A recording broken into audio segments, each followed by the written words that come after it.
Could be on my end. Also, Okay. it's like 12 degrees in my city, so occasionally there may be heater vents going. So I apologize. No worries. Hello, we are live. Welcome back to Galesrian's Greatest. We are playing some Pathfinder 2nd Edition. And let's see. Oh, new overlays, or Yeah, yeah, that's the term. thank you.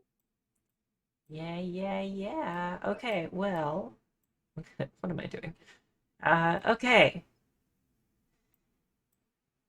If you look at the map, you should see there is a little diamond that I am using to denote as where you currently are. Um, Also, there is a little token for the Bonito. Bonito. The Bonito. Um, I'm blind. I can't see it. um, it's very small, but there is a token for the Bonito. Rumor has it, if you zoom in Oh, I see it. as far as just keep going, legend says that you may one day end up on the deck of the Bonito itself, herself, excuse me. Um, but Foundries doesn't let you zoom in that far, so. Anyway, hello. I'm sorry. Where are we? What are we doing? We're playing some Pathfinder. Let's go ahead and introduce ourselves. I am going to start by saying, welcome. My name is Emma. I am the uh, game master for Greatest Guardians Gaming Network, and I also play video games on the network as well. I use she, her pronouns. And in this stream, I am leading our Tales of the Witch Boy group through an adventure on the continent of Saga Gesa in my homebrew world of Galesrian. I'm also playing the character Remy, who uses the pronouns he, him. Couple things to mention. We are down 2 players from our previous or our normal group. Sorry, my phone is going off, I think. There we go. Okay. We are down 2 players. We have, unfortunately, we said goodbye to Gwen a couple weeks back, and Gwen had to move on and continue life things. She found a great group that she gets to play with her wife, and it's just a good situation in general. Mike is kind of zeroing in and focusing on family right now, and just needed to step away from the group, and we are definitely sad to see him go. But Shaija will still be on the boat with us for a bit. I'll be doing my best to take over her character for the time being until it's time for her to move on. Um, and let's see. I would like to go to all of you now. So I would appreciate if maybe we could go to Dawn next. Dawn, could you describe who you are, who you're playing, a little bit about yourself maybe, or a little bit about your character? Sure, absolutely. Hi, I'm Don. Pronouns he, him. I play a lot of TTRPGs over at Hex Grid Heroes, mostly Starfinder. So this chance to weekly play fantasy games with my friends has been great. Tonight I'll be playing Craig Fogcrusher, the Kobold Swashbuckler. Uh, Big things are in the works for what's come with the party. I am very sad that our healer and our tank have had to part ways, but I wish them the best, and it's made planning my character build that much more exciting, knowing that I'm the only person that's going to fight in melee. Cool. Thank you very much. Um, Remy might be joining you with that in a bit. We'll Oh, see. Um, um, Michaela, will you please introduce yourself? Yes, hello. I am Michaela. I use she, her pronouns. I am just living the good life, playing role playing games. And I am quite sad to see our friends go, but they're moving on to things that are equally important. Probably more important, let's be honest. And I'm super happy for them. So, super glad also that we remain. Otherwise, my Mondays would be very boring. I play Sogafra. She is uh, obviously also using she, her pronouns. A halfling Dampier sorceress who is very excited to be hitting the ocean. She loves the jungle, but she's here for adventure. So excited to see how this crew of support manages to make it through this potentially deadly mission. So let's do this darn thing. Hi, I'm Jenna. Thank you. I'm the fourth member of this party because Remy is a part of this party as well. She, her, I play Li Shijia. She, her, Fate Witch, half elf.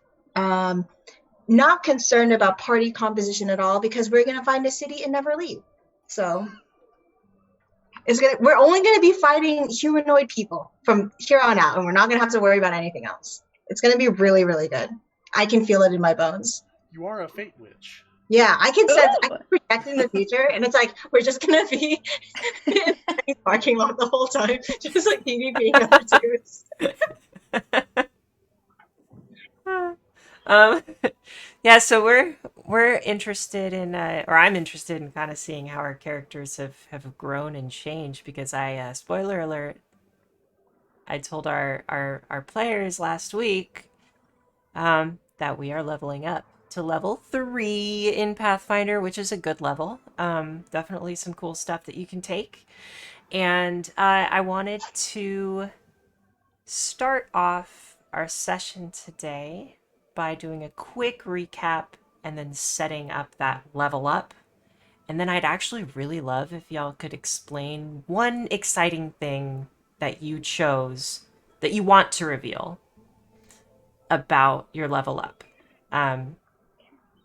No pressure to reveal anything. If you're like, I'd rather leave it up to roleplay or gameplay, that's fine. But I think it could be kind of fun to hear, like, maybe one thing that you're excited about if you are willing to share.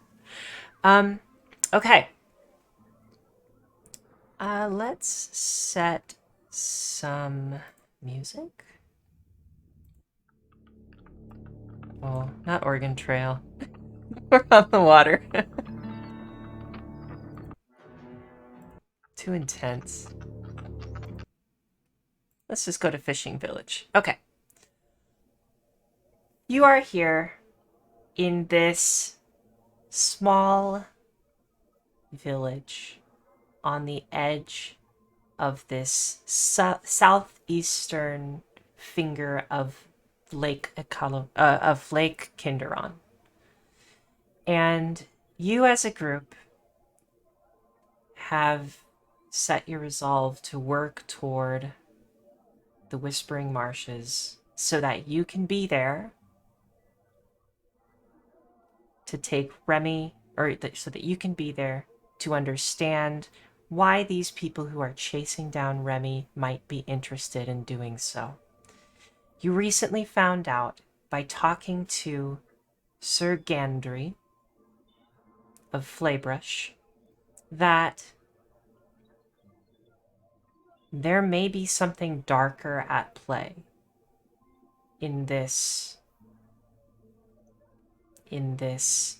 plot to kidnap the boy. It's uncertain exactly why these rangers are coming after Remy. But as one of the, or as an oracle, a mer-person oracle, told you when you met with Sir Gandry, it seems that Bethar, the god of, the only evil-aligned god on all of Galesrian, is somehow tied into that plot. Whether the Rangers know it or not, it's unclear. but Bethar's hand is at play in some way, shape, or form. Hannah went off with Luluaina to go try and uncover more information. Shaija, Krieg, Sakafa, and Lushijia, along with Remy, have convinced Sir Gandry to bring the Bonito back to the seas, back to the water, and bring the boy to the Whispering Marshes. As Hannah walks off into the distance in the mountains, the last thing you see of her is an albatross, Luluaina's familiar, flying above the trees. And it's around 6:30 in the morning, sunrise. Sir Gandry's crew is loading up the ship with their supplies, their tents, any goods they have, any food they have, anything they need to take with them. And as you turn away from Hannah and look toward the Bonito, I would imagine that you realize there is a new chapter for your group ahead. Unfortunately, one without Hannah, though Hannah is working toward a different chapter. One where you're leaving the jungle now, and you're setting foot aboard a sailing ship. Some of you may be feeling different about this than others. Krieg, I would imagine, is feeling much more in his comfort zone than everybody else. Sagafa, I'm not sure what your experience with sailing ships might be. Okay, very little. Lushijia, what about you with sailing ships? Any thoughts? I think I've traveled that I'm comfortable enough to get a full night's rest. Nothing is going to stop me. Okay. And all of you see the ship ahead. And as you step aboard the gangplank, start walking up the port side of the ship,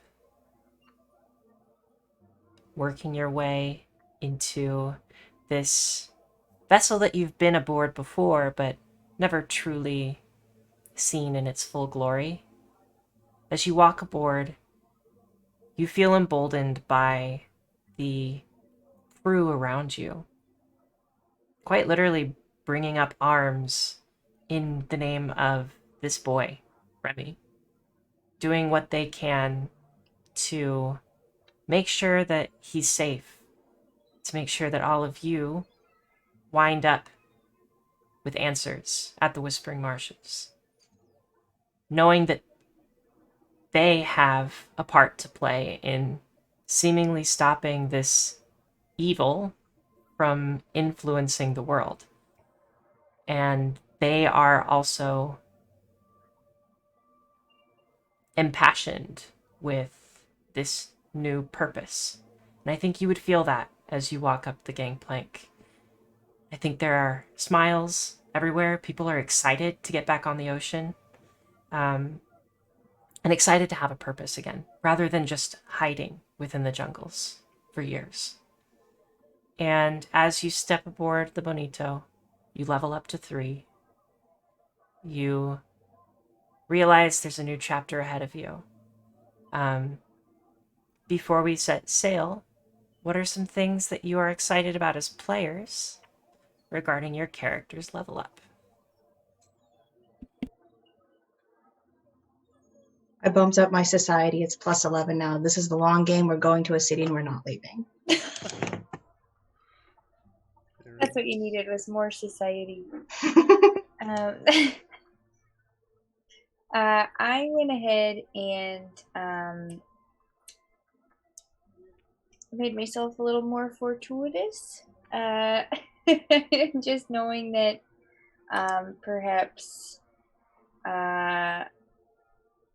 without as much of a fighting force in our personal party, our close party, it would be helpful to have a bit of extra help in the fortitude region. So now I am an expert in fortitude saves instead of just a simply trained young lady.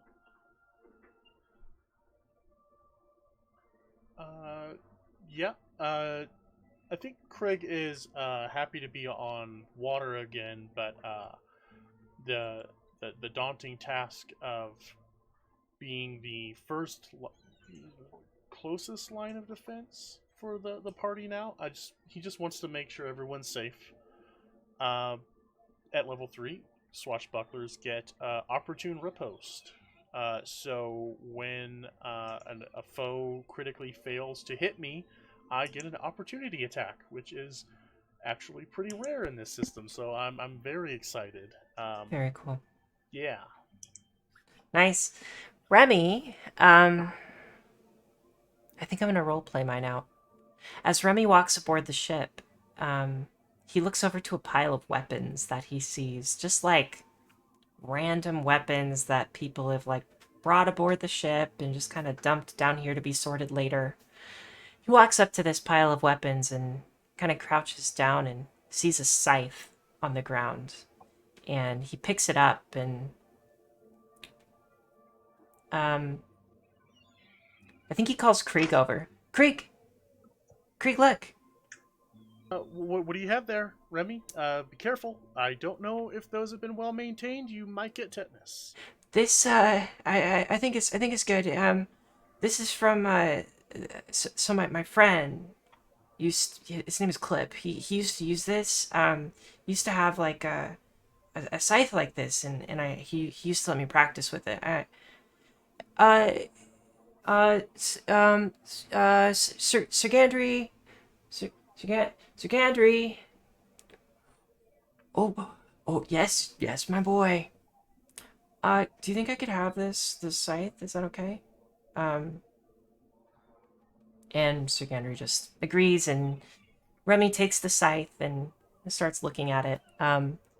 What Remy took at level 3 is called Adopted Ancestry, and what you can do is take an ancestry feat from an ancestry that you may have like some sort of past experience with. And so Remy's best friend is a Gripply.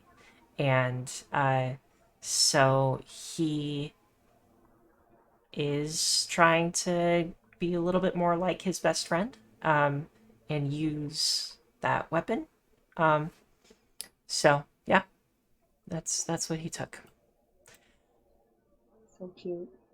As you look around, there are just items kind of randomly strewn about the deck of the ship.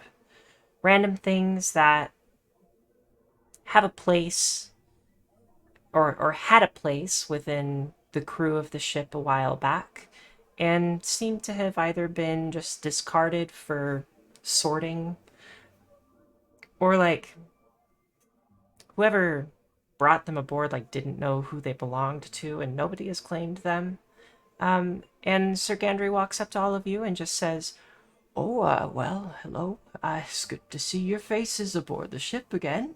I would like for you to take a look around. If you see anything on the ground that strikes you as interesting, you're more than welcome to take that. It seems like we have some extra bits and bobs all over the ship that you're more than welcome to have access to.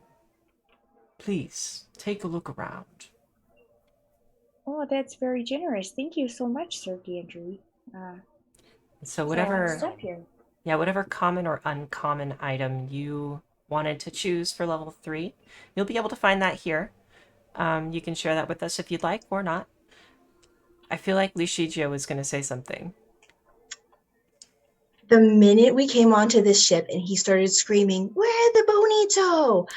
I have had every reservation in the world and they just keep getting bigger.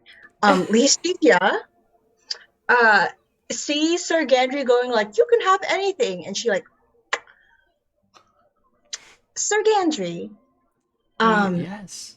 thank you so much for your generosity. Of It's course. quite an honor to be sailing with such an accomplished crew as yours. Oh, thank you. Though I am not the captain you are, we are sailing with precious cargo, as it were. And I would never impose to say that you should do things a certain way, as, again, this is your crew. Perhaps we should go through proper modes of conduct, considering that we are all some of us are new and others are out of practice. And a refresher of some sort of organization within the crew, I think, would be very helpful, especially considering the dangers that we may face in the future. Are you amenable to this? He takes a little flask out and drinks it. I mage hand it out of his hand. I'm smiling and I'm trying not to be rude, but I mage hand it out of his hand and I throw it off the ship. My water flask. Why have you done? I'm assuming you thought that was something more than water. Are you sober? Very. It's perception check against his will DC if you want to know. How do we do this on stream? Because Jenna's face is perfect for this. Let's see. Perception.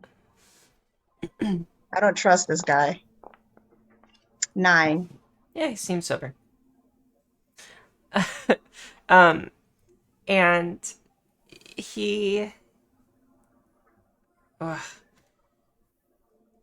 one thing we could bring up in that meeting is perhaps maybe ask before you do something like that. Wait.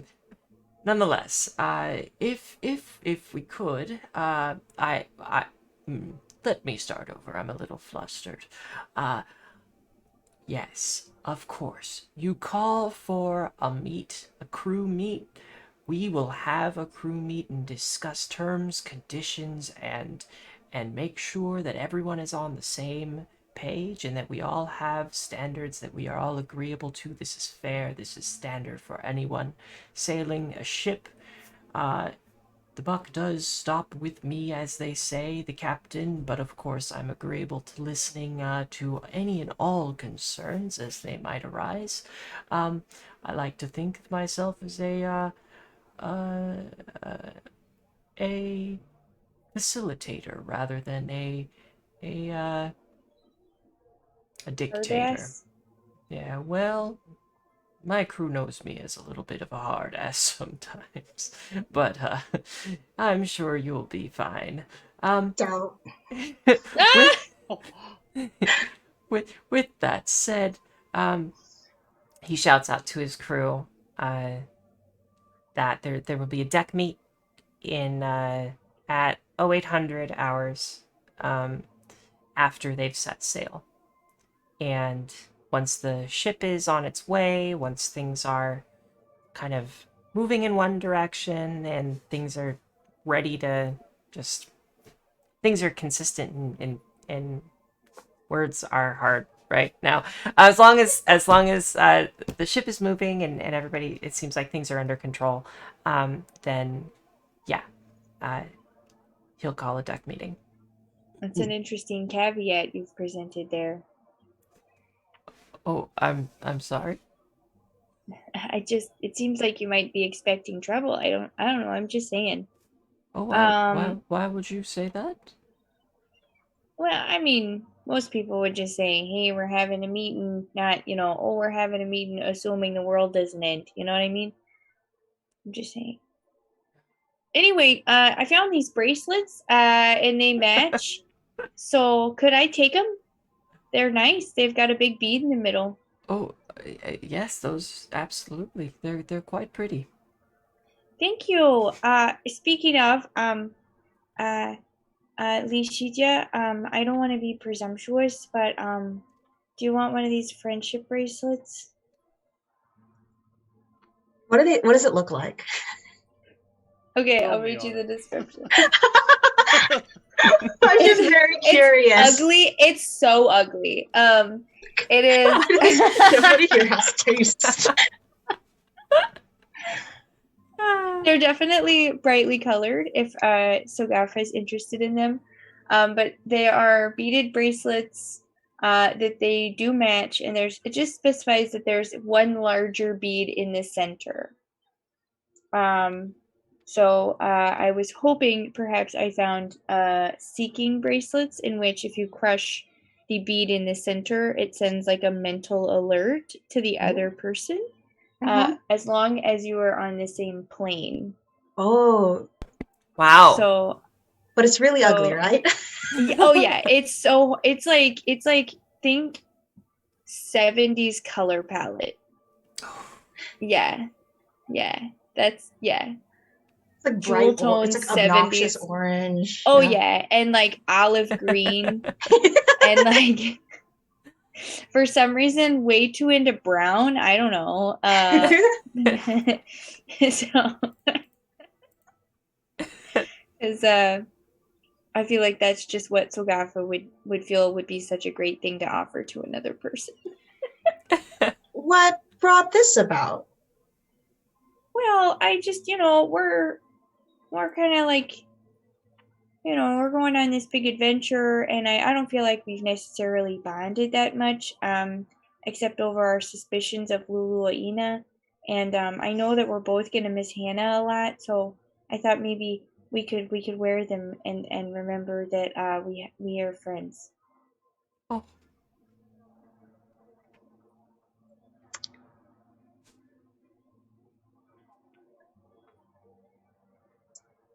How could you say no? Lisa doesn't know really what to do at this moment. She looks at the bracelet and she does think it's super ugly. It's so ugly. But then she whips her fan, and then as it like flicks into the air, it turns into Puppy. And then Puppy sort of like dances on her hand and then holds out both of its little stick arms for the bracelet. Oh. Here you go. Oh, Puppy. You can wear it too if you want. Puppy puts it on. It's a big necklace for Puppy. Yes. So cute. So Sogafa is going to be happy for the rest of her life now. So thank you so much. I'll leave you to your political business. I'm going to keep rooting through this stuff. Speaking of the rest of your life, can all of you please roll a perception check? Oh, mother. I'm just kidding. I had to draw. Okay. You're good. You're good. You don't need to roll a perception check. I'm that's 8. probably good. That's probably a good. I'm still processing this gift. Puppy's having a great time. What did you find on the ship, Dawn? I've Craig? spent an inordinate amount of time choosing this. Like, more than an hour. I still can't choose. Okay. What do you see that you're interested in? Yeah. Craig sees two things that look neat. One is a bladed weapon, and the other is a necklace. Oh. Yeah. Very cool. Is it also orange and green and brown? No. One's a pretty standard looking single edged sword that has okay, instead of just pussyfooting around, one is a wakizashi. Ooh. It's slightly less base damage, but the stuff it can do, and then the stuff it can do later is superior to the rapier. Mm-hmm. But this necklace of knives is a little necklace with miniature stone throwing knives and Wow. he can just grab them and throw them, and they disappear after they've been out of my hand for a round. So like I would have an infinite number of, like it says they never deplete the number. So he could just have a necklace of throwing knives, and Craig isn't the fastest boy on the ship. Physically fastest. He's smart enough. So I think I'm gonna go with the necklace. That's pretty cool. Yeah. Super cool. Yeah. So he grabs it and he holds his sword. It's a bit smaller than his rapier. It would kind of like loosely clatter in the scabbard that he has his rapier in. Sets it back down and puts this necklace on, and you see across his little blue scaled neck a little string of throwing knives. That's Very, so cool. very cool. Just throwing knives instead of shark teeth. Basically. neat. Yes. Yep. What about Lishija? What did you find? Li Shijia is appalled by the state of the ship and that we're just allowed to take items without having inventory of everything in the first place. So rather than finding a singular item, she's going to see if there's any of the crew. She's going to see if she can bully any of the crew to help her take inventory and stock of the ship, because no one has traveled on this for a very long time and we don't know what we have. So she's not getting an item right now. Okay. Sounds good. Are you specifically She looking for a refuses crew to member? choose.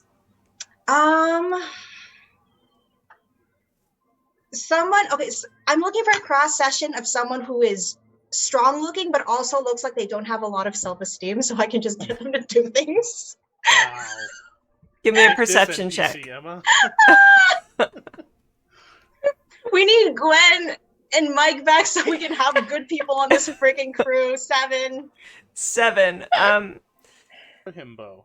Yeah, you're having a hard time finding someone who matches that specific description. Are you all like scared of me? Yes. Yeah. They're Wide every time you see someone like that, they're like Ah, kind of in a corner and then I'm sorry, I have something to do. where can I? Is it so impossible to find good Sorry, help sorry. these days? I need to go to Sir Gendry needs my help.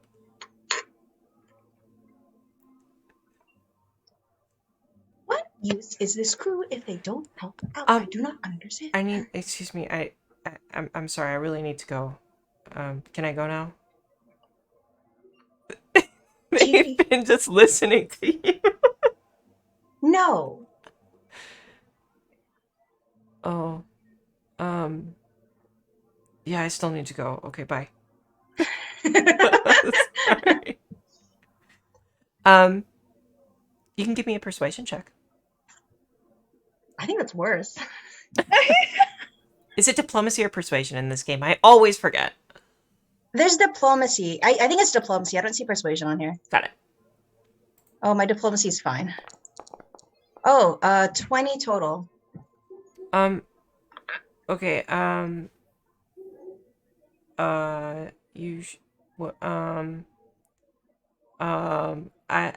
have to help out, but, I can maybe help you later. But I'll look for Lucas, if you can find him. Lucas. Yeah. Okay, bye.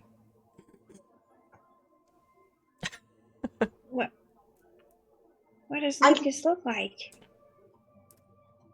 He's gone. Darn it. Lucas? I just like start walking Start around screaming, Lucas. A cat. What's up with this shit? A cat folk woman approaches you and just says, "Oh, are you looking for Lucas?" Yes, I was told that if I needed assistance, should look for a person named Lucas. Oh, no, that's not. Oh, well, Lucas is probably down below. I would think that he's taking a nice rest right now.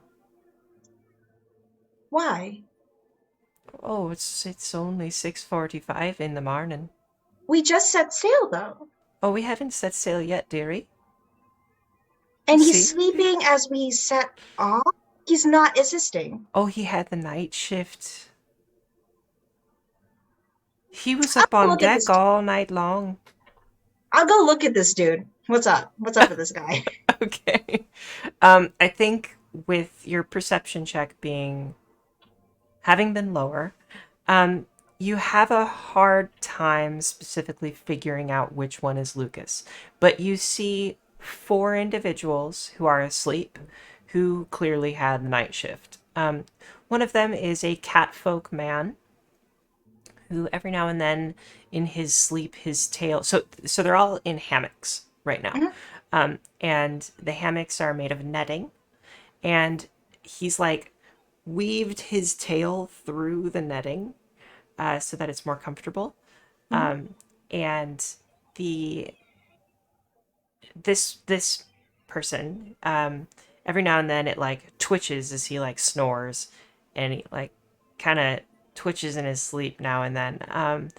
And then you've got another man who is a rabbit folk, and he looks to be of small stature, or he is of small stature, probably around Sagatha's height. And he is a he seems to be like when you walk in, he like give me a yeah, when you walk in, you might notice that he shifts in his sleep a little bit. Mhm. Um, you see another individual who is a catfolk as well, big burly catfolk person, and it's just like knocked out, uh, Mm. way asleep. And then you also have a knoll fellow, another hyena person, and he's also a big burly dude. Um, and he has one foot dangling off of the hammock. Um, and like he's tried to get a blanket on top of him, but it's like kind of covering his face and like not really covering his legs. Like he's clearly been tossing and turning a little bit. And he looks asleep, but like kind of in a like he could wake up at any moment. Like he's probably a light sleeper just by the way that he's tossing a little bit in his hammock. There's an entire crew of awake people, and I have to bother the people who did graveyard. I'm going to have to talk with Sir Gandry about this. So, what I'm going to do is I am going to. He's going to get an earful. Uh, I am Another going one. to. I'm going to take Puppy. And then they're going. Oh, for while I was like searching around after Puppy had put on the necklace, they turned back into a fan, and when they did, the necklace turned into like it's attached like a charm to the end of the fan Okay, Oh, I love it. cute. now. And then when they turn back into like a little doll person, it's back around their neck. Um, is there like a small desk with paper on it nearby potentially? Sure. Yeah. Okay. I go to the desk, I put on a piece of paper, I write down Lucas as phonetically accurate as I can, and I give it to Puppy. And I tell Puppy to stand here and sort of just like, you know how like people wait for folks at the airport and they have like the sign up? And A good I tell, driver. yeah. Uh-huh. And I tell Puppy, as soon as the person named Lucas wakes up, have them come to me. And Puppy does a little dance and then sort of just stands like at the floor holding up the sign Lucas. And I take a couple more papers and a couple more ink. And then I go and take inventory and like take stock of the ship myself. Give me a crafting check.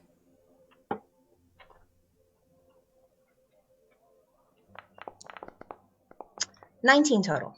Okay, you're looking through this, you have a good understanding of what all these things are. For the most part, I mean, you can pretty much give a name to almost every single thing that you come across, and I would say your inventory is pretty accurate so far. It's going slowly because obviously you don't have Lucas or someone else to help you move things and go through things and put things where they need to go. Mhm. But yeah, your inventory is very accurate. I think Sir Gandry would walk up to you as you're doing this. Oh, what are you doing here? I'm taking inventory, Sir Gandry. It's good to have stock of the items on your ship. Brilliant. Why have I never thought of this? We just put it in the hold every single time. What did you find? This is the current list of the items I've found so far. I still need to check above deck, and I still need to take stock of the condition of your ship. I understand that it's only been used for ferrying fish back and forth for the time being, correct? Well, that's accurate. Yes. I see. After I'm finished here, if you could send anybody down here to assist me, anyone either who can lift or is good with numbers, it would be so wonderful.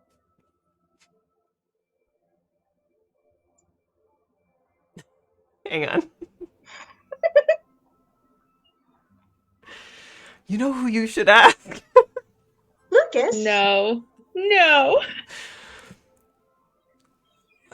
I think he took the night shift last night, but there's a fellow named Lucas. I am aware, yes. Is there no one else who can assist? He seemed quite fast asleep last I checked on him. Oh yes, I would let him sleep. Well, you see, I'll talk to one of our crew members up top and see if they can gather one or two people to come help you out. Um, and we'll get you started. I think Lucas would be eventually the best fit for this task. Um, but we can make sure that we at least get someone to get you started. Um, yeah. Lovely. And he'll go up top and he will send down two individuals. One is a kind of jittery rabbit folk Mhm. who is much taller than the other rabbit folk that you saw, probably more around your height. Mhm. And this individual seems to be a little bit like on edge, like looking around frequently, like what's just trying to take in the environment, kind of jittery. And they approach you, and I think you would get you would be able to make a fair assumption that they probably are pretty bright. Mhm. Um, and they have a good handle on like sorting things. Mhm. Um, I think you also would be met with um, another cat folk individual. Mhm. Um, and they seem to be kind of strong, like not massive, not super strong Mhm. or muscular, just capable, athletic Mhm. build. And I think that would be the probably the most notable trait that they have in kind of a first meet. Mhm. Um, both are nice. They introduce themselves. The rabbit folk. He says his name is. Let's see. Let's find some rabbit folk. Oh, whoops. Yeah. Let's find some rabbit folk names. Do his name is Quiver. Cute. Hmm. And the cat folk. His name is.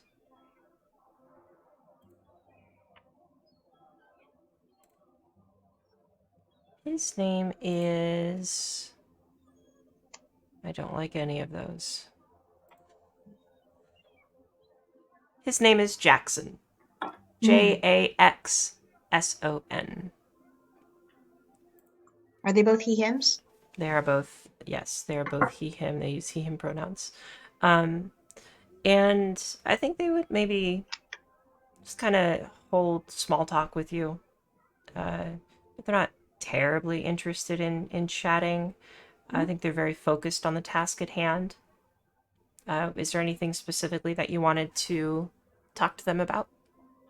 Nothing in particular. I think I just introduce myself, and then I'd do a brief on like what's if either of them could write, how well they can count, and how much they could potentially carry. And then depending on how they answer, I'd set them off to different tasks. Oh, well, yes, I'm quite talented at writing. I've written a book. I've actually written three, but I've only published one back in Flaybrush before the war. I mean, it was quite a difficult time. I wasn't able to write too much or publish anything, but yes, I'm quite the writer. I would be. Oh, you're just asking if I can write an inventory, of course. Well, yeah, I could do that if you needed help with that. Yes. I would be happy to help you with that if you would if you would appreciate the help. Quiver, Yes. how familiar are you with this ship? Oh, very. I mean, I sailed with Sir Gandry for about 3 years before he left the war and came to Saga Gesa. Very good. I take out a piece of paper and I give him a pen. Seeing as you are good with words, while me and Jackson here take inventory, would you please go about the ship and check for its condition? Anything that seems out of place, please write in the most thorough description that you can manage, both its condition and the location on the ship. Righto, I believe I can do that. I will go ahead and gather my things. I'll make sure I have a quill and a piece of paper with me, and I'll go ahead and hop around. Thank you. I'll Thank you, see you in a Quiver. bit. Mm-hmm. And then Jackson, I believe I would have him help me because I would ask him to move things in certain places, and while he's moving them, write them down and stuff, and then have him put these in a way that's organized that can be useful to us in my mind. Okay. I think Don, you're the only one who's gonna get this joke. I think he kind of grabs a few things, puts them where they need to go, and then rearranges them and steps back and looks at it and says, satisfactory. And then he goes back to you and picks up what you need and moves it over. And every now and then he's looking back and he's like, satisfactory. Alicia has no idea what this guy's talking about, but she's glad he's having a great time moving these boxes. Cool. That's what she's gonna do for a lot of the trip, or a lot of the. I don't know what stage of this trip we're on. She's gonna be doing a lot of that. Cool. It feels like she's setting up her own secondary retinue. Like we I think it's on record that we are or we said this off air, but someone said we are a party of jackasses, and I don't disagree by We any are. means. But like Krieg and Sogafa and Remy probably wouldn't be. Maybe Sogafa. Sogafa has maybe. But to have these people to push around, so good for you. So good for her, and I love that for her. I think as you're organizing, as you're getting help from Quiver and Jackson, probably around 45 minutes pass, and it's around 7:30 in the morning. And I think everyone hears a ship's bell. And if you're in the hold, you see two of the four individuals who are asleep. They like fall out of their hammock and like they look kind of stunned for a moment, and then oh, okay, no, everything's fine, and then they go back to sleep. Everybody else you hear shouting. What would the sailing terminology be for leaving port? But essentially, they're shouting that they're getting the ship ready to leave, and they are raising the sails and trying to work their way out of the dock. Within about 30 minutes, the ship is underway. Sir Gandry passes the helm off to his first mate, who is a very serious-looking catfolk woman who's wearing a wrap on her side or on her waist, and it's kind of has a similar effect to a skirt, but it's more just it's like a piece of fabric that has been tied around her waist more Is than that a anything else. sarong? There we go. That's the word I've been looking for. Thank you. Yeah, a sarong. I'm proud of that one. Nice. And so she's wearing a sarong, and she's wearing like a kind of a crop top of sorts. Not like super short or anything, but it comes up just above her waist. You can see a little bit of fur on her belly, and let's see. Got distracted. Yeah, and it comes just above her waist, and she's also wearing a bandana over her forehead. And I think she is mostly just focused on the road ahead, or the water ahead. The water road. The water road. Is my volume better? I may have bumped. Okay. Yeah. It's I a hit lot the better. I moved it when I hit the button. Sorry. And she looks like a badass. She's got a whole like set of rings pierced into her tail. And they kind of like, you got one on the end, a few that kind of sit in the middle together, and she's got another piercing in the side of her, or at the top of her ear, that kind of like sticks out from the bandana that she's wearing. And Sir Gandry walks over to the deck, just below I believe the technical term is the poop deck. I think so. Yeah, and calls a meeting with everybody who is ready to, or everybody who's not actively working. I believe we have some terms to agree to. We have a very exciting journey ahead of us. We're here to help this young one make sure that they get to the Whispering Marshes. I would like to offer a completely anonymous way of submitting any sort of guidelines or rules that you would like for us to follow on this ship. I will take them under advisement. And he holds out this like treasure chest type thing that's kind of small, and he like hands out paper, and there like definitely are not enough quills, and a lot of people are like, what?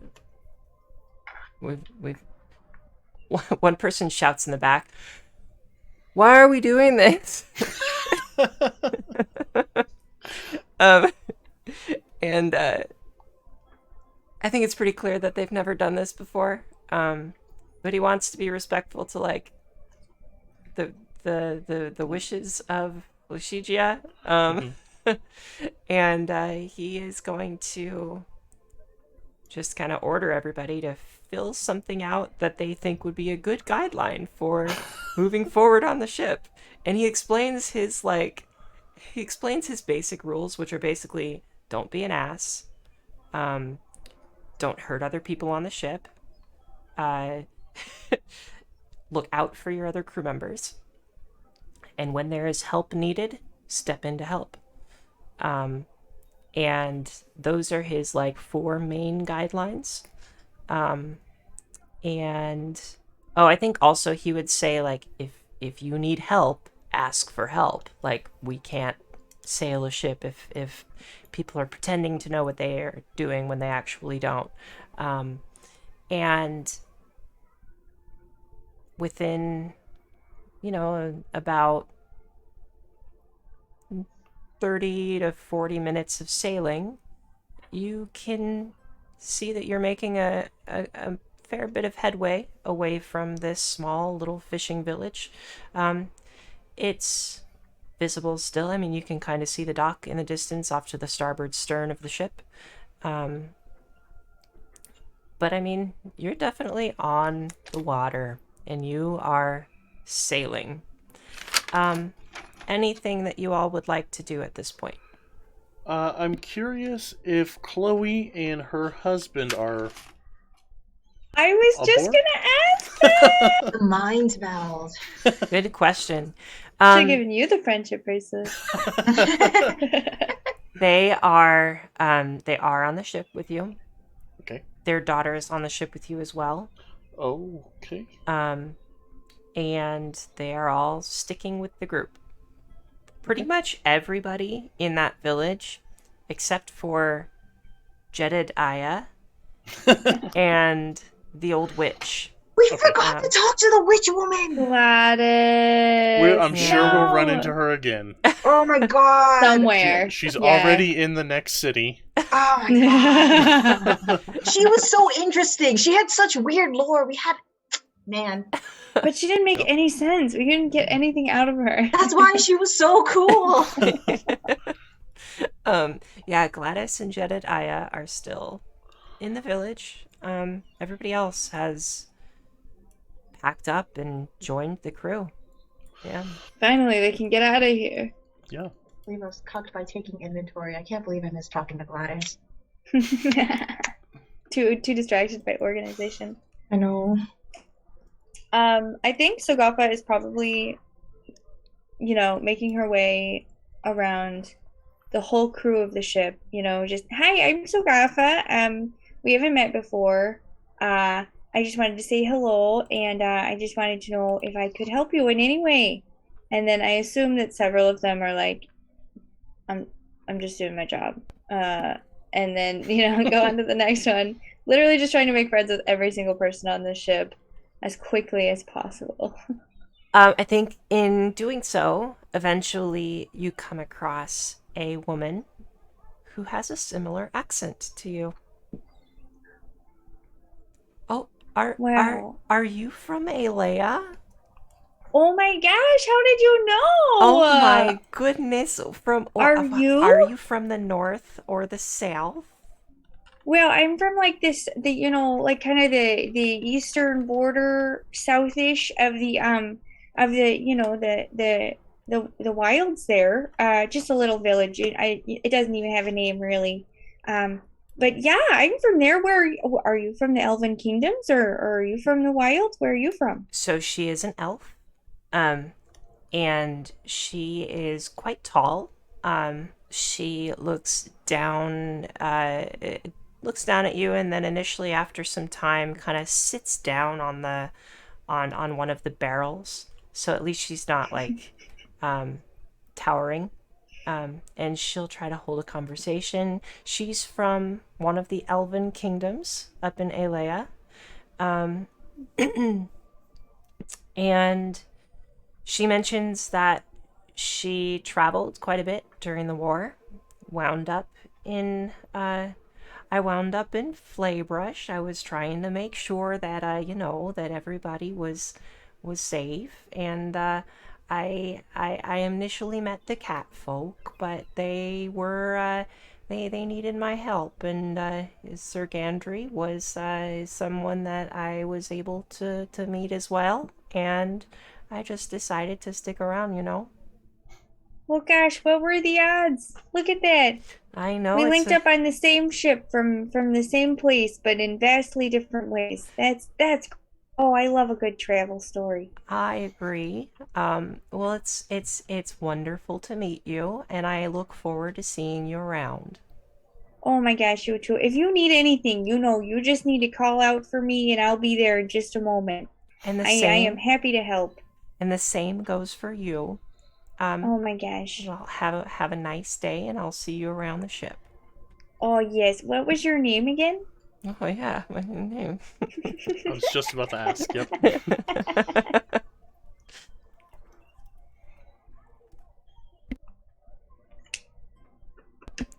Well,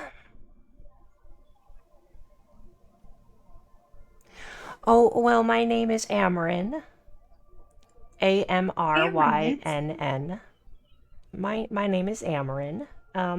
And yeah, it's just what did you say yours was? I'm Sogafa. So Gotha, what a beautiful name. I liked Amaranth a lot. You're so sweet. Cool. Yeah, and she kind of goes back to doing what she was doing. I think Same. your assumption is correct though. Most people are working. Most people are trying to make sure the ship is functioning. Oh, that's yeah, sorry. Most people are trying to make sure the ship is functioning and everything is going smoothly. I think also there's this sense that if you set things up well in the beginning and you make sure that like the ship is on the right heading, all the sheets are trimmed correctly, that you have all of the different lines where they should be, then everything will go smoothly later. And so I think there's this big rush to make sure that everything is set up beautifully now in case one, something goes wrong, or two, um, they can just relax later without having to worry about it. And so there's definitely like people are interested in meeting you. But a lot of the time it's a quick go, hey, I really have to get this done right now. Oh yeah, no, yeah. Sorry, I'll come see you at dinner time. I'm Yeah, glad you're good. you understand. Thank you. Yes. And it's a lot of that. Um, cool. Okay, after striking out, I'm going to climb up on the mast and probably just perch, dangling my feet. There's like There this is little person up on the crow's nest.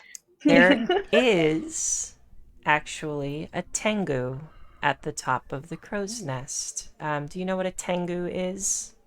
I don't. Tengu are uh, bird people. They tend to be crows, ravens, and they're humanoid birds. And as you climb up, oh, hello. Hi. Oh, I didn't see you up there. Hi. Can Oh, I come hang out with you? well, yes. It's not that spacious up here, but you're more than welcome. Thank you so much. I'm small. I don't take up very much space, I promise. I can stand on the rail. I can sit on the rail. Oh no, please stay within the crow's nest. Okay, if you say so. Yeah, it's probably safer that way. And Sagafa, I mean, you're up high. Like this is quite a bit of, let's see, how tall would that be? Probably a good 80 feet off of the ground. Um, maybe more. I'm not sure exactly what the mast height would be comparative to the ship length, but it's pretty tall. At least I would say at least 80 feet. And when you get up there, I mean, it's gorgeous. Like you see the jungle all over the place. You can see like there's quite a bit of water ahead of you, but I mean on either side there is also jungle because you're still in this finger of this lake. And I think also looking straight ahead, you see more jungle well off in the distance. And this Tengu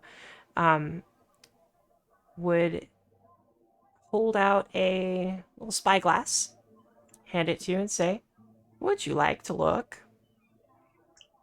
Oh my gosh, I would love to look. Oh I would well, love just to.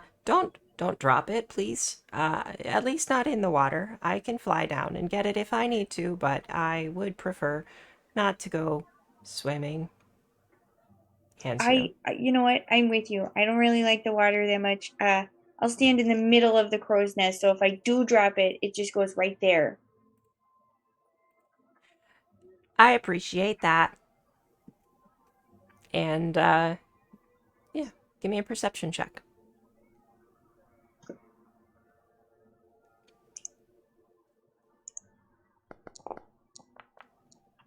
Oof. 12. Jungle, water.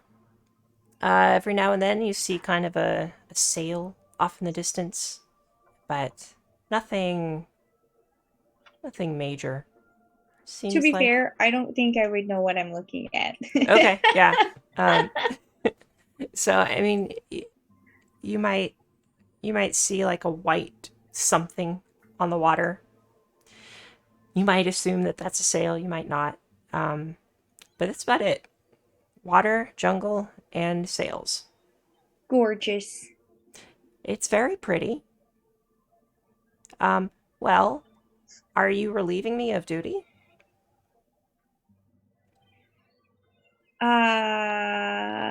What is your duty? Oh, I'm the lookout. Right. I'm just looking? Just looking? Well, did uh I can teach you. Oh, that would be so good. I need a job. I think I'm driving everybody crazy.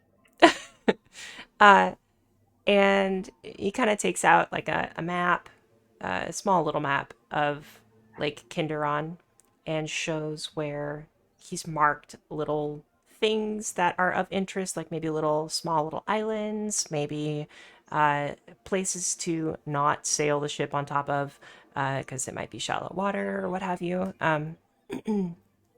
And he just kind of points out a few things to look out for and just says, well, if you need anything, this is what you can use. Just make sure you don't drop it, and every time someone new comes up, you can pass it to them. Okay. And he that's his training, just kind of talking you through. This is what you just look and look for Okay. different landmarks. I Can do that. don't think he's gonna leave you. I think he's gonna stay up there with you for a bit. You know what? That makes sense. Yeah, that makes sense. Cool. What is Krieg doing on the ship? Craig, after hearing Lishija remark on the state of the ship several times to several people, I think he's going to take it upon himself to use his.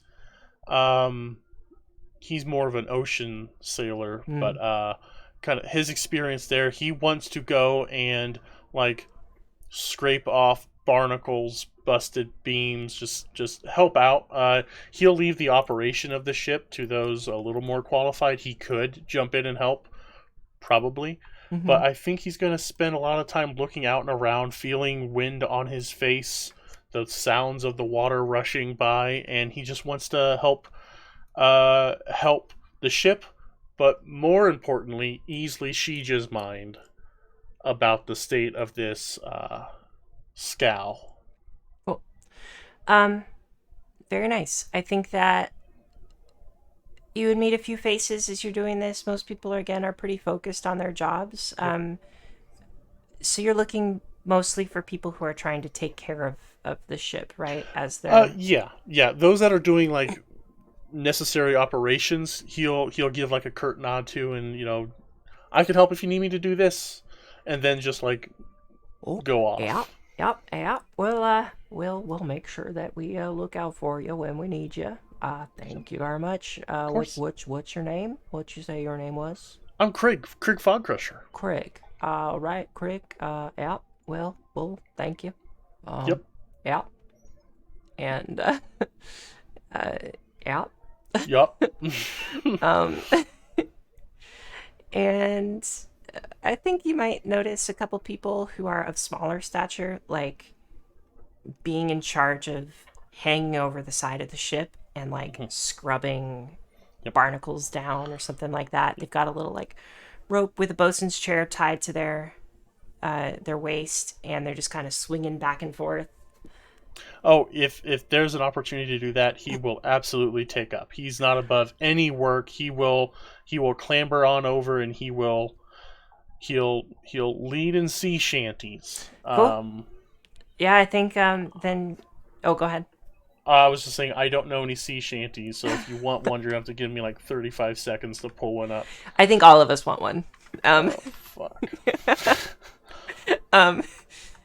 But yeah, you meet a halfling and you meet a gnome. Oh, nice. And they are going to kind of help you get situated. I think they might be impressed with the fact that you probably know how to tie a bosun's chair. And they're like, okay, as a fellow sailor. And they get you set up on the deck and then tie you off on the deck so that, you're not falling over. And they seem to have like a rhythm to them as they, you've got two people on either side that are doing it, you being one of them. And as you step over the side, you can kind of walk along the side of the ship and then move your way back. Walk along the side of the ship and scrape and move your way back. And so as, if you two are going at different cadences or directions, then you would bump into each other. And so I think trying to synchronize your movement is what you're trying to do. Can you give me an athletics check? And then can you also give me a performance check? Oh, I can do both of those things. Athletics. Give us the flourish. Can I use my panache? No, I can't. It's Oh. a combat thing. Okay. Ooh. That is a 24 for athletics. Very nice. And a perform check. Ooh. 23. They love this, Craig. They are just like all into the shanty, guiding the movement, and they are absolutely impressed with your ability on a sailing ship. They appreciate that there's someone else new who has joined because it's been the same people for the past 5 years. And as much as they love meeting new people, a new person who can also sail, that's a win. Yep. What is your sea shanty, if you don't mind going out on a limb and sharing it with us? And I'm being called out in chat. Thanks, Mark. Okay, I got one. This one's called the Black Ball Line. It's a heaving shanty from Andrew Draskoy. In the Black Ball Line I served my time, and what's the line where you can shine? The Black Ball ships are good and true, they are ships for me and you. For once there was a Black Ball ship that 14 knots an hour could clip. And it goes on like that. Cool. And I think not even, or even people who are not doing that on the side are going to jump in every now and then and just kind of join you and sing along with you.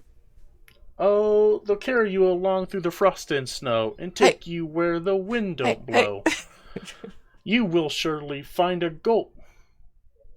You'll finally... Oh, wow, that one doesn't rhyme at all. Just take a trip to Liverpool, that Yankee school, that Yankee sailors you'll see there with red top boots and shortcut hair. I love it. Thank you. The magical, mystical land of Liverpool. Yes, it's an ancient kobold city. There's now an ancient kobold city called Liverpool. Yes. In this world. So you begin to work your way forward. The wind is kind to you. It's not heavy wind, but it is consistent wind, and that is better than anything. And as you move up toward the edge of this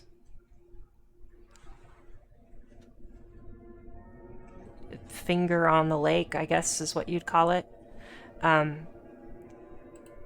lake opens up and you start to see more to the west, more to the north, and even a little bit to the east, you see there's another river coming down from the Kinderon Mountains.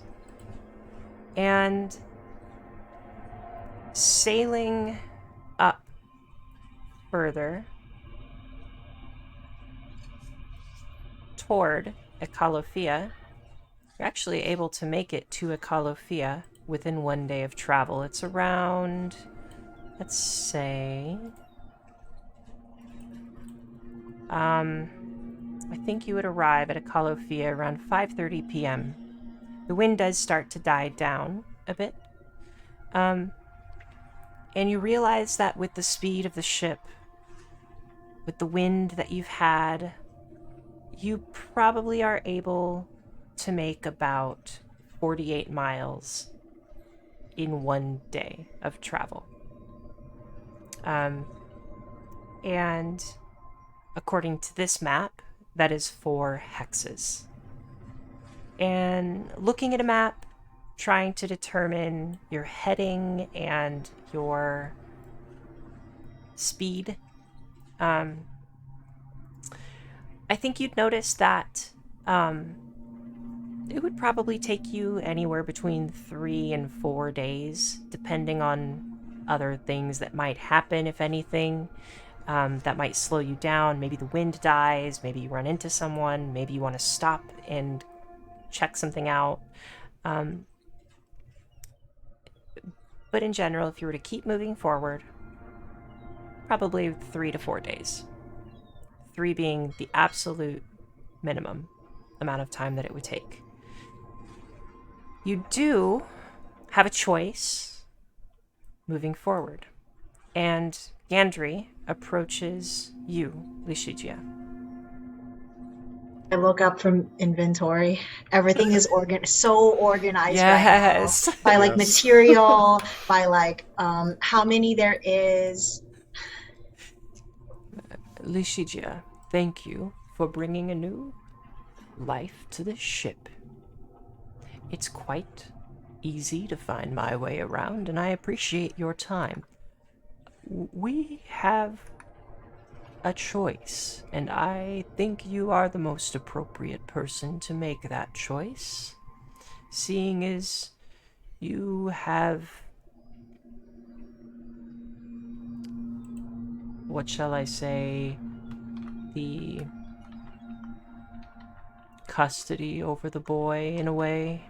You are protective over the boy. It seems you as many as the others, but you specifically seem to understand the boy.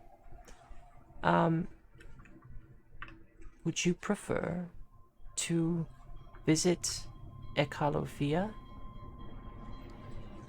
Or would you prefer to head straight down the river toward the Whispering Marshes? Will you be accompanying us down the river? We will accompany you as far as you need us. Within reason. We'll take you to the Whispering Marshes. Any stop along the way, we're happy to stop. We could use supplies, but we don't need them. I look at the list. Do I think they need supplies? Yeah, you give me a, let's see. Have I gotten to that part of my inventory yet? Give me a survival check.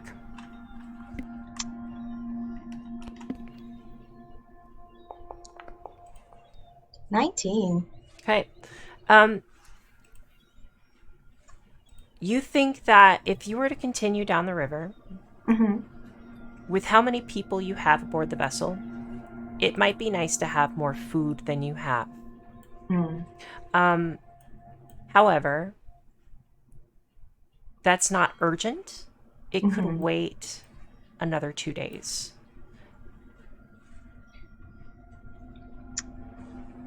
I remember when we were on this ship, we were also finding like really rotten sails and stuff.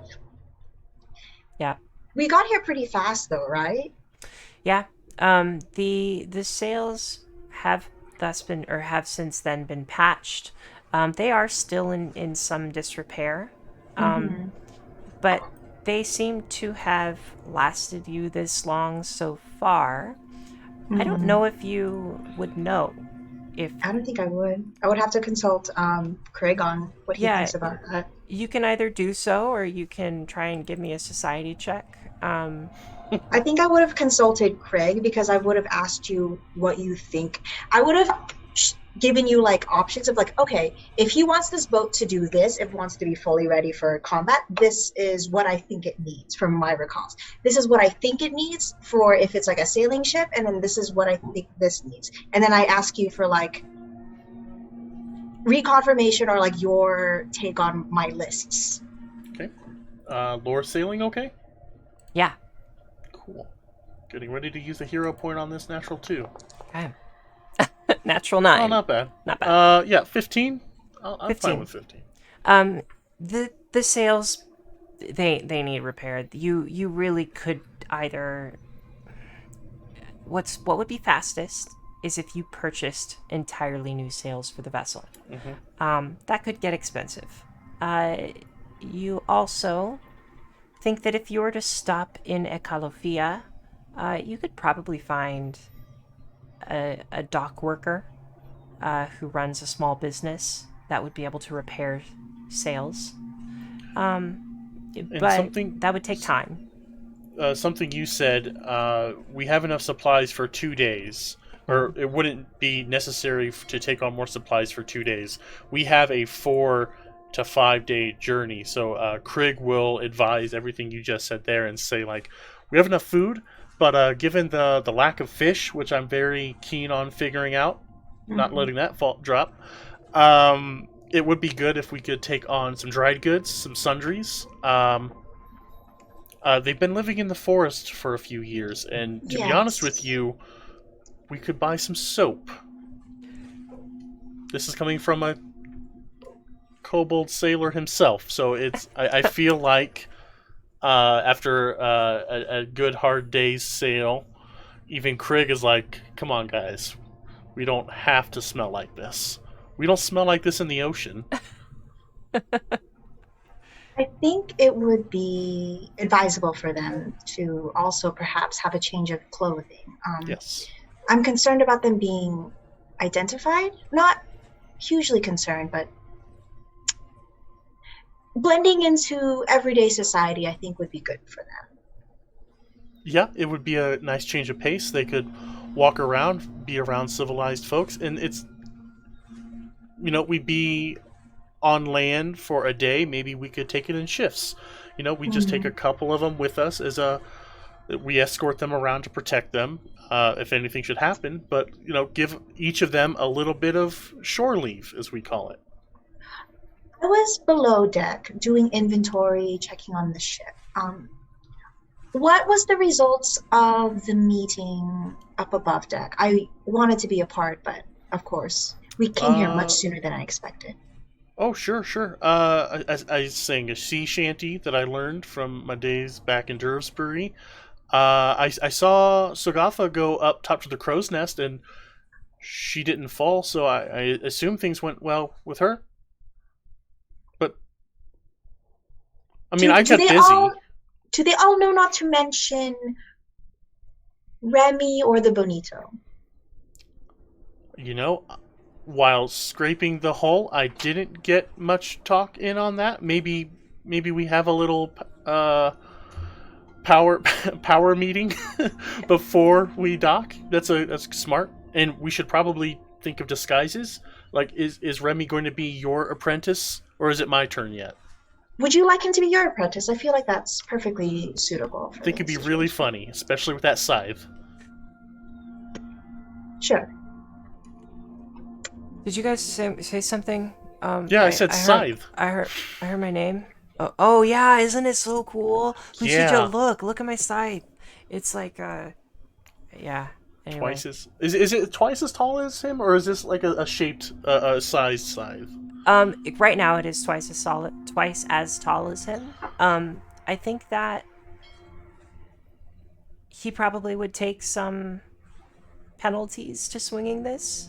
Okay. I don't quite know. mechanically how that works, but like Yeah, I'm no Mike, and I will never take Mike's spot. But like, I feel like with a reach weapon like a scythe, it being way longer may actually not a mechanical bonus. It would just be like a spear with a like. I just think it looks funny. Yeah. An 11-year-old with a 6.5 tall scythe. Yeah. Yeah, Are you give me a crafting check on it. are you looking to do some farming, Remy, with that? Oh, no, I mean, I thought it would be kind of cool, right? It's pretty cool. Like, 18 crafting. 15 crafting. I just figured, like, Greg is all up in, but like, I'm just kind of back here, like, and it like, I don't know. I kind of wanted to do a little bit of like, get up and like, yeah. I feel like what you do is very useful, Remy, and very helpful. Is there any particular reason besides that you don't feel as adept as Craig with swordplay that you chose to pick up this farming tool? Well, I mean, it's my best friend from home. He had one, and it reminded me of him. He had a I smaller see. one, but like, oh wait, what am I saying? This is a gripply weapon. It's a Oh, gripply that's right. size. It's probably perfect. Yeah, it's okay. So it's actually it's a good size for him. Okay, so it's appropriate. Got It it. is appropriate. Yeah. Got it. But nonetheless, he says, I mean, yeah, my best friend from home, he had one, and I just thought it would be kind of cool if maybe I could like learn to use one too, and then maybe next time I saw him, I could show him that I can use it. But like he hunts with it, and it's pretty cool. It's like it's pretty cool. I mean, mostly he just cuts down things, but like sometimes he uses it. Sometimes, yeah. Anyway, I thought it would be cool. I Yeah. see. Well, it's good that you're taking interest in things outside of your original study, but be sure to speak with, I suppose, Craig about how to use this weapon correctly within combat. We wouldn't want you hurting yourself by accident. Oh, yeah. No, okay, I will. Yeah. Craig, can we talk later? Yeah, we could practice some moves. I'm no. Make sure I get the character name and not the PC name. I'm no Hannah, but like we could practice on like there's and like he'll like kick some like discarded bits of wood. Like we could turn this into a training dummy, and we could practice some swings on it. We could coordinate our fighting styles. Yeah, that'd be fun. Okay, cool. Yeah. Okay. Well, I'll come down later, and maybe we'll talk about like how to set that up. Yeah. But and then he looks over at Eska, and Eska does a little like bob and twirl in the air, and then looks at Remy. And then Remy just kind of, yeah, okay, let's go. And then he runs back up top. So we are deciding Ekalofia. So, I think that you're more than able to have a meeting with everybody and talk about like, don't talk about Remy, don't bring up the name the Bonito. we make up a story that they could Sure. use if they want to. Yeah. I think there are a couple people who are like practicing the story, like in their mind, just to, like make sure that they got it. Like every night, they're like someone's walking up and down the deck, just like, okay, fisherman, from Dramo LA, Catch a lot of Fia. catch a lot of Fia. Yeah, thanks. Thank you. Again, you don't have to offer up this information if it's not asked. You can just go about your business. If someone does ask, this is what you tell them. You don't have to give this upfront. Oh, okay, that makes sense. Okay, yeah. And at the end of the day, probably around sunset, later than that in the evening. It's dark. You arrive at Ekalofia, and as the Bonito pulls in to port. It's a busy port. There are ships all over, and they are anchored in the bay, or anchored just offshore of Akalofia. And most of the way that people are getting to shore is through small rowboats, or larger rowboats. But they're not taking their sailboats all the way up into port, and everybody seems quiet. It's a quiet night, but looking out over into the city, you see kind of imagine like the Greece coastline of the famous Santorini? Sure, Santorini. The famous photographs that you see of like, come to Greece, and you see those like white structures Columns. that are tiered and going up the hillside. That is what Akalofia looks like, except there's jungle surrounding it. And the docks extend pretty far. They're clearly quite busy, or at least there are enough ships to make them busy. And I think looking out into the city, you realize that the city is built on a hill, and it's built into the forest rather than on top of the forest.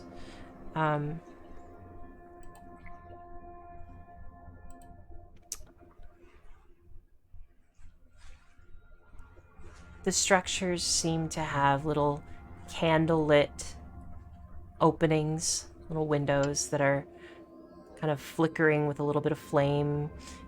People who live here staying up later at night. It does seem like a lively city. You can hear voices and chatter. Every now and then you hear like a faint, hey, like maybe somebody's having a party or going out to a bar. Denny's. Going out to a bar, and it seems like it's an interesting place to be. And I think that's where we'll call session for tonight. Cool. Thank you, everyone. Those of you who are watching, I appreciate you being here and sticking around. Players, thank you so much. I'm gonna end stream now, and then next week we will pick it up in Akalofia. Thank you for the bits. Keep those buildings See everyone. Yep. Bye, everybody. Good night.